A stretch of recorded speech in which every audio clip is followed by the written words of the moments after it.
Hello, good morning. I'll take 20 minutes of your time and talk about what we experienced in Japan. The title says Capacity Building, Working with the Regulatory Bodies. Actually, this happened by necessity. We wanted to get the result, which is to bring the new drugs that was FDA approved into Japan. But in some cases, we can do it alone. So this is the history of how things went. This is a general overview of Japanese healthcare system. Our capital is Tokyo. That's where I live. We have about 127 million people, and the GDP per capita is about this, 48,000. This is USD, and GDP growth is this, and our GDP is about third largest. And we have a system which is a parliament. We call it diet, just like England. Is it England? And we have a constitutional monarchy. We have a new emperor now, and that's a symbolic feature, and does not have political power. And this is Japan. This is 4 big islands, and it's divided into 8 regions. And WHO report came out, and it says that average lifespan is 84.2 years, which is the highest in the world. And actually, women live much longer than men, 87.1 years, which is the highest in the world. Men is second highest, next to Switzerland. And our infant mortality is the lowest in the world. And this is all because of a most accessible healthcare system in the world. That's what WHO reported. Now this lady, I shouldn't have written, right? But she's 115 years old. And she's not the oldest person in Japan. Oldest is 117 years old. So can you imagine how many years you look forward to living? And actually, we have 2 million people over age 90. So that now the government's saying, it used to be like 65 years and retire, and you do your thing. But government's jacking up the retirement age. Now it's going up to 70. How's the pension in Japan? Yeah, that's another problem. Pension stops at 65, so that's really a problem. So Japan, Switzerland, Spain, Australia, Singapore, France, these have pretty high longevity. This is actually outcome of the healthcare system. So if you have a very good healthcare system, people tend to live longer. And our mortality rate is written here. The number 1 cause of death in Japan is cancer. It's been that way since 1981. So our healthcare system is based on Ministry of Health, Labor and Welfare, and this is a regulatory body, and they do regulate a lot. I've grown up in the United States. We believe in small government, less regulation the better, but not Japan. It's traditionally done that way.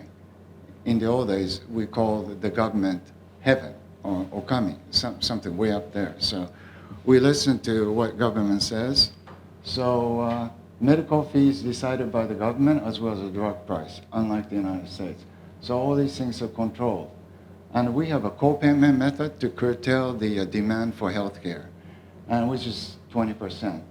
But these people have to pay 30%.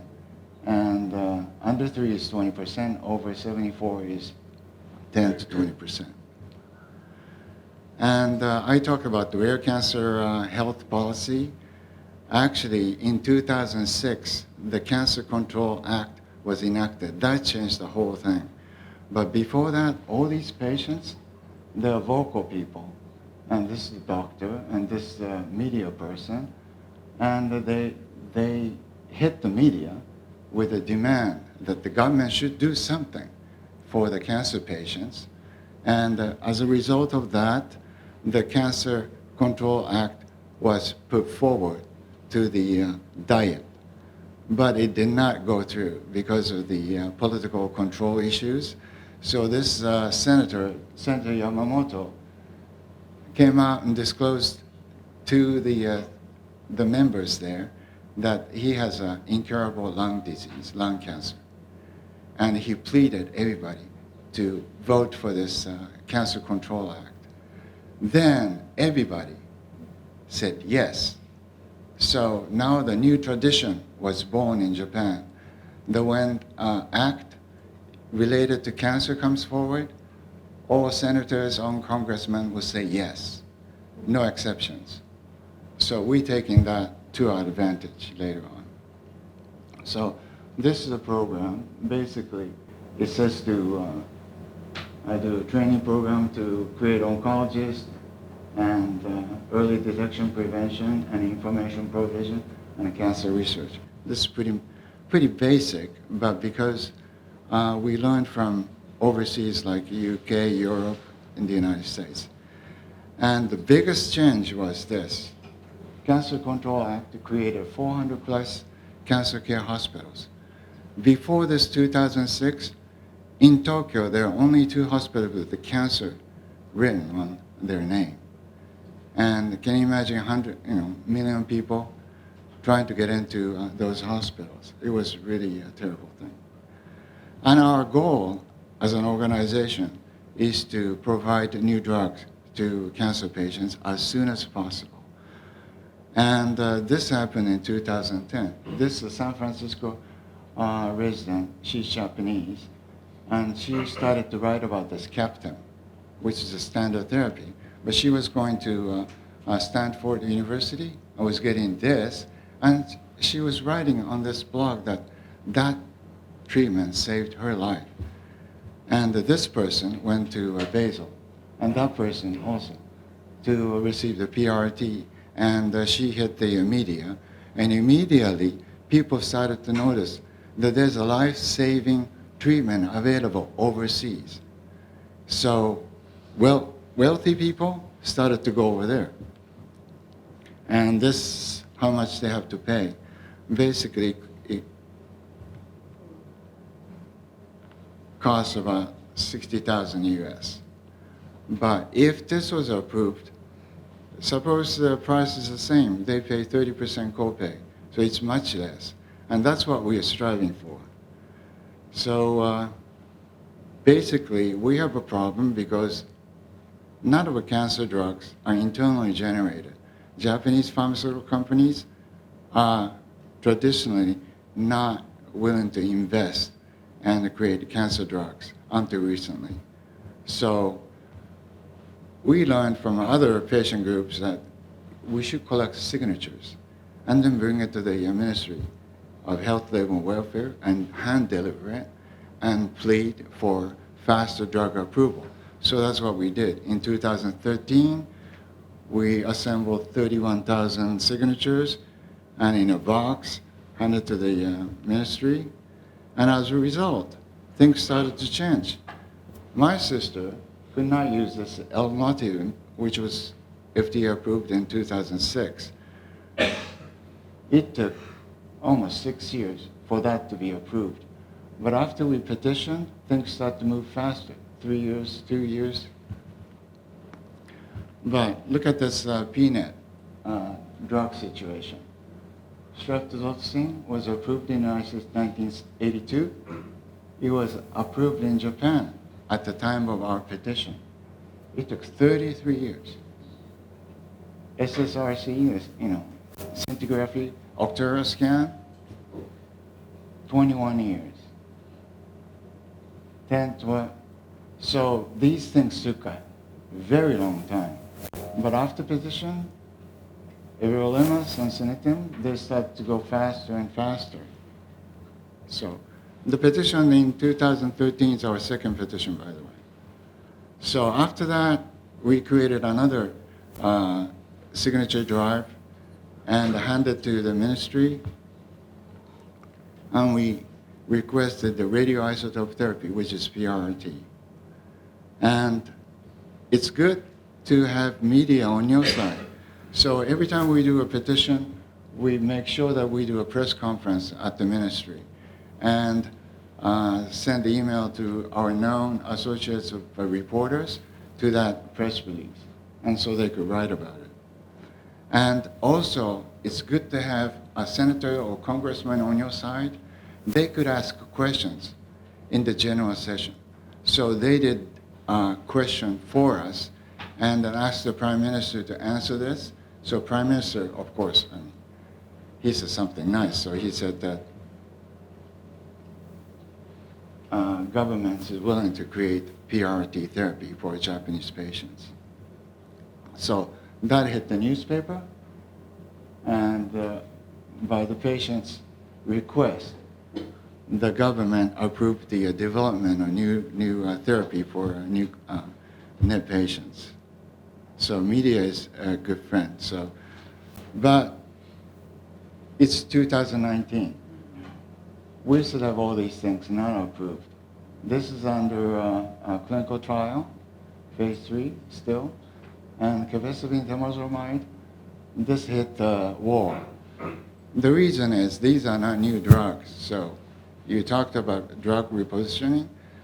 We don't have a system in Japan, and nobody's going to pay for the clinical trials. That's the problem.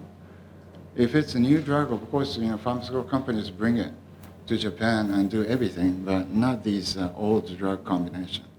So that's a problem.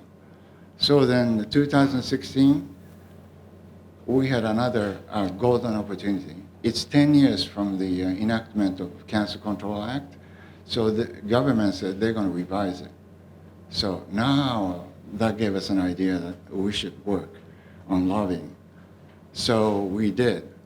And not as a rare cancer group, but we worked with the all cancer patient control groups. It's called the Japanese Federation of Cancer Patient Groups. And we petitioned the government, and finally it went through with, well, this is the history.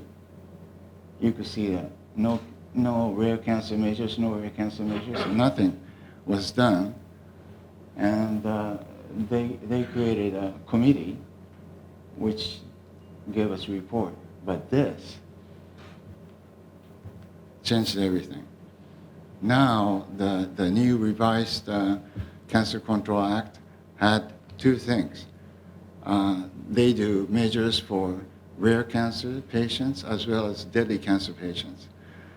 Now, for PRT, we decided to work with academic associations. And so a Nuclear Medicine Association, and we discussed this, and they agreed to create a new entity called the National Conference for Nuclear Medicine Theranostics. So to do these three things: make a global standard theranostic available in Japan, and just because you have a new drug doesn't mean that doctors can use it, especially nuclear medicine thing. So we need to create hospitals that are designated for this kind of therapy and promote theranostics both to doctors and patients. So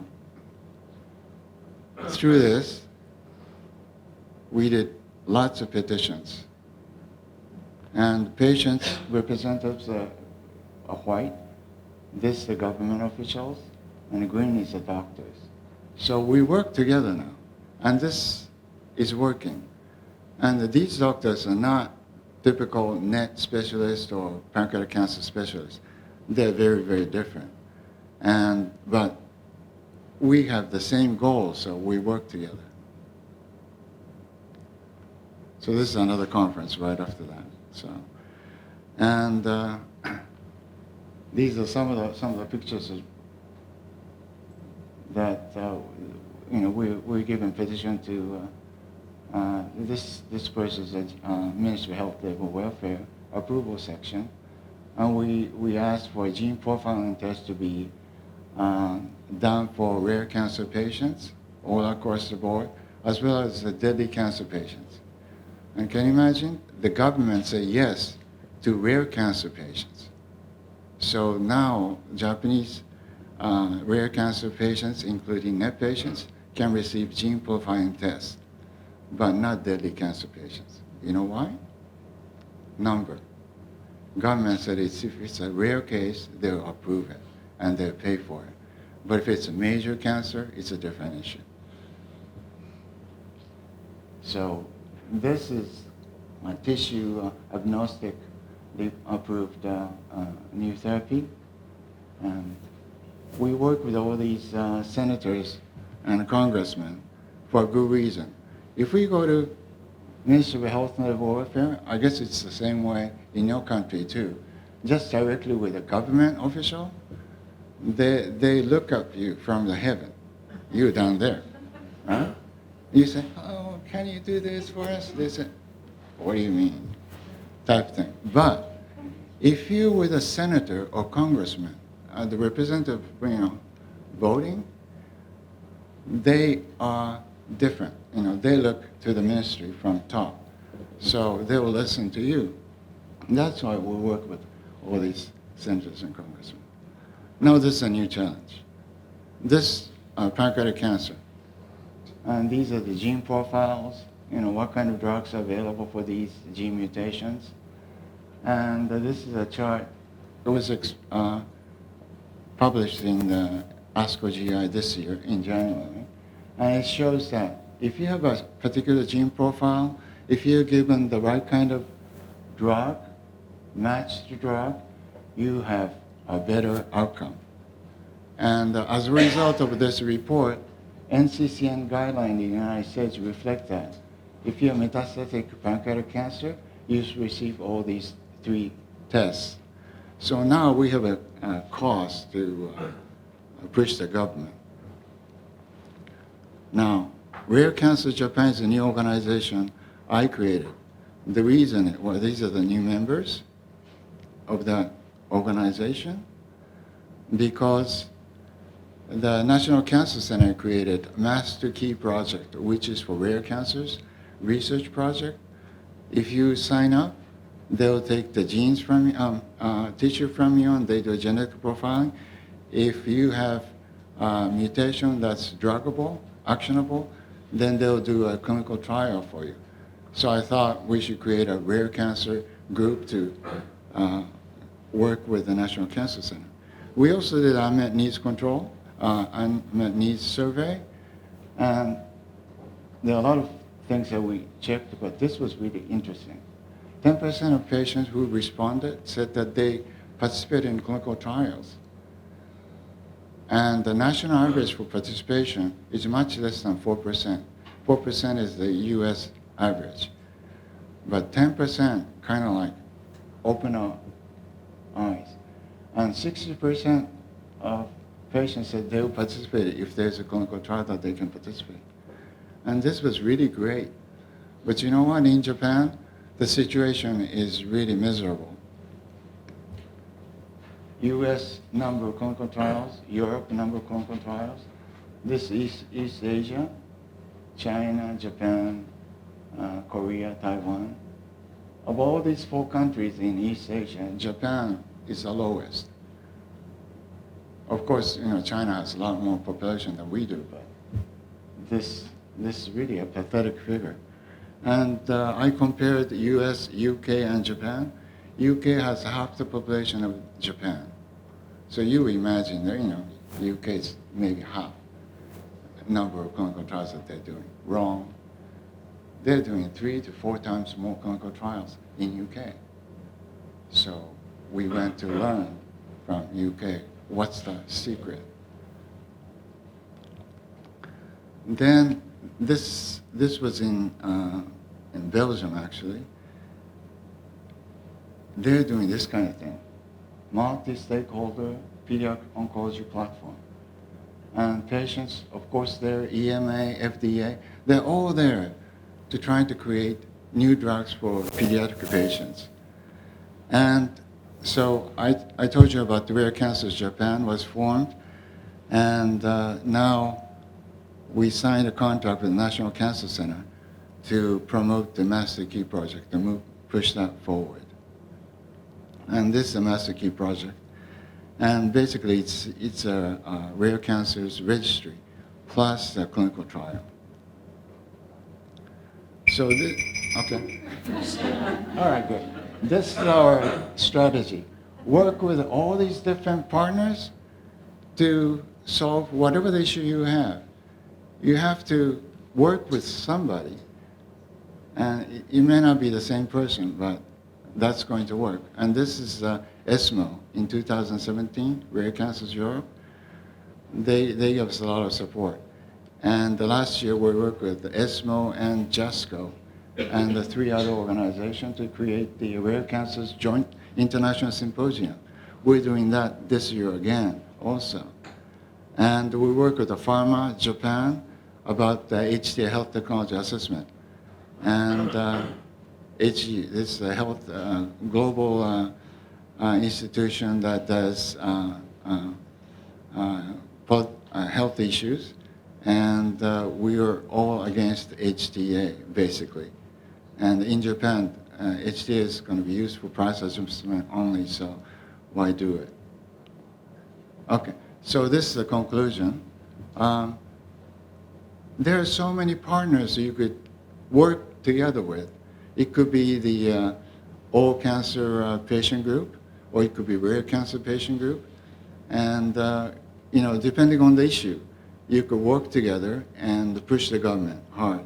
And also, in Japan, we have association with diet cancer patients and families. These are congressmen, senators.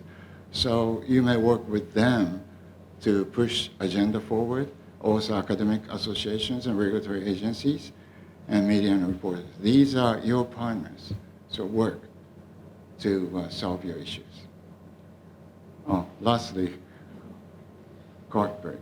Crowdfunding in Japan, we help these doctors and the hospital raise $100,000 to continue their clinical trial, phase 3. And actually, they met the target within 1 day.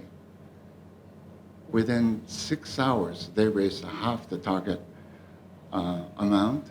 Within a day, they reached the goal. So they doubled the goal, and within 1 week, they reached this. And I can't imagine the power of social network until this time. I mean, if they share, then that, say like our site, we put an article and an interview article, and 50 shares came within a day. That 50 shares are shared by other people, maybe 30 people. And so it multiplies, and we had a phenomenal reach. And within 1 week, we had 1,400 people assisting us to spread the word. And this amount, most of it is like at $30, and this is $100. And as the amount goes up, the number goes down. But until this time, the maximum of the clinical trial was able to fund, collect from crowdfunding was 140,000. We doubled that. So we're happy that now we have a new avenue of generating funds for clinical trials. Well, thank you very much.